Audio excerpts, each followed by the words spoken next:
Good morning, everyone. It's Rabbi Akiva Males, and I hope that you're well. Today is Friday. It is April 23rd. We're getting ready for Shabbos, the Parshas Acharei Mos-Kedoshim. I want to share with you a short Devar Torah today. Now, this Devar Torah is not going to be based on the Parshas HaShavua. It's going to be based on what's coming up this Monday. This Monday will be the 14th of Iyar, corresponding to the 26th of April, and that is going to be known as Pesach Sheni. Pesach Sheni is the makeup date for Pesach.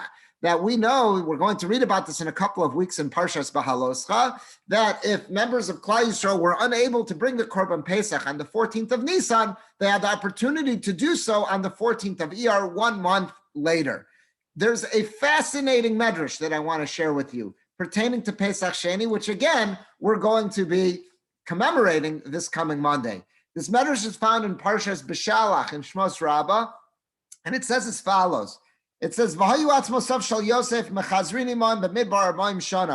bones of Yosef were in that sarcophagus that Moshe Rabbeinu had taken out of Egypt when they left at Yetzias Mitzrayim, and they were hauling it through the Midbar for 40 years.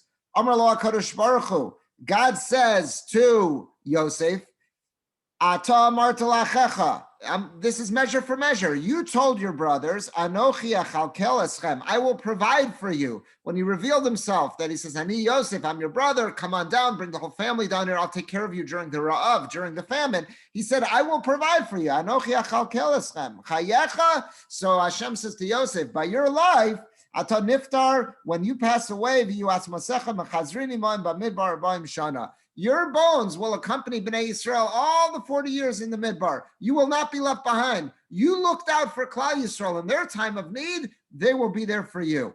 Now, how does he prove it? So the Medrash quotes the Pasuk Shenemar, as it says in Parshas Bahaloscha, V'yanashim asher hayu tmeim lenefesh adam.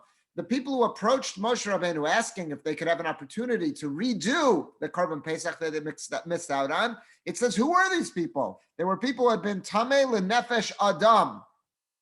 Ve'ein Adam Ela Yosef. And it proves that he says that Adam, when it refers Adam, it's referring to Yosef, and he quotes a pasuk that it says elsewhere in Tanakh that when it says Adam, it's specifically referring to Yosef. So it was those pallbearers, those people who were hauling the sarcophagus of Yosef in the Midbar for 40 years, they were the ones who approached Moshe Rabbeinu and said, we'd like an opportunity to make up Korban Pesach. So this is fascinating. Yosef HaTzadik is rewarded for taking care of Klal Yisrael, and that's why he's brought his atzmos, all of his bones are brought, Klal Yisrael goes through the hassle of carrying all of his remains in the Midbar for 40 years. And not just that, the whole mitzvah of Korban, of Pesach Sheni, comes to fruition as a result of Yosef. It was those pallbearers who were carrying his remains that were Tamei. They were the ones who approached Moshe Rabbeinu. Listen how the Medrash continues.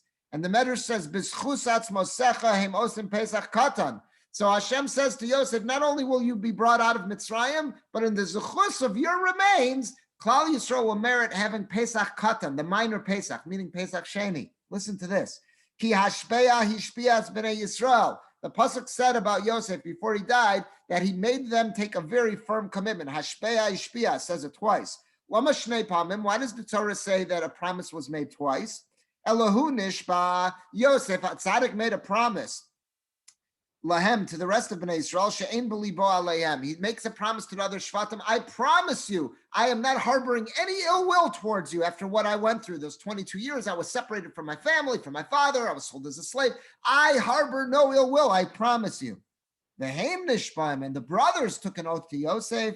She'ein b'libam alav. They had no hard feelings to him. The Mefarshim say what that means is they felt that they were wronged during that whole process before Yosef had revealed himself. In a sense, he was yanking their chain. He was almost torturing them by making them come back and forth. And who are you? And putting Shimon in jail and making them think that they were going to be in prison for life because they had stolen his goblet. So they say, we understand that had to happen. You had to test us to see if the family was able to reconnect with one another and make sure that we were a wholesome, healthy entity once again. So we don't harbor any ill will to you. So Yosef HaTzadik says, I have no bad feelings towards you. The brother said, we have no bad feelings towards you. That's Hashpeya Ishbiya. And in the zechus of all this is how Pesach Sheni comes to be.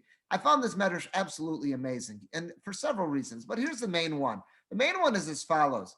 Pesach Sheni is oftentimes referred to. You find so many of our Mefarshim talk about this. That is the Yom Tov. That is the day that we remember everyone deserves a second chance. Pesach Sheni is all about second chances because the people who were Tamei L'Nefesh, they approached Moshe Rabbeinu and said, we couldn't bring Pesach the first time. We want to bring Korban Pesach now. We gave him a chance. And he expanded it to those who were far from Yerushalayim. Pesach Sheni is all about second chances. And who is the one who brings Pesach Sheni to fruition, who's most closely associated with it, according to this Medrash, is Yosef HaTzadik. Yosef is the king of second chances. If there's anyone who is the paradigm of giving others a second chance, it was Yosef HaTzadik. Look what he did for his brothers. So many others could have been bitter, resentful, and said, this is my ultimate opportunity to take revenge. But Yosef HaTzadik was the king of second chances. He gave Klal Yisrael a second chance. So it's Mida Keneged Mida, Megalgal and Zchus al Yidei Zakai, that good things happen through good people. It only makes sense that Pesach Sheni, which is all about second chances, Yosef HaTzadik should have that, play that integral role in there because he gave his brothers a second chance. I think it's so beautiful. And I think there's a takeaway lesson in here for all of us.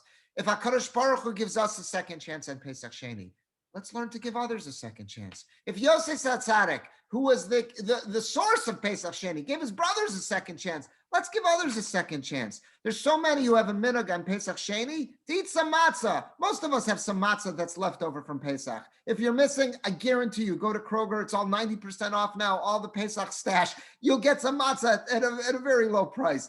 Have some matzah on Pesach Sheni as a way to commemorate what that day is. But you know what we can do to even make Pesach Sheni more meaningful?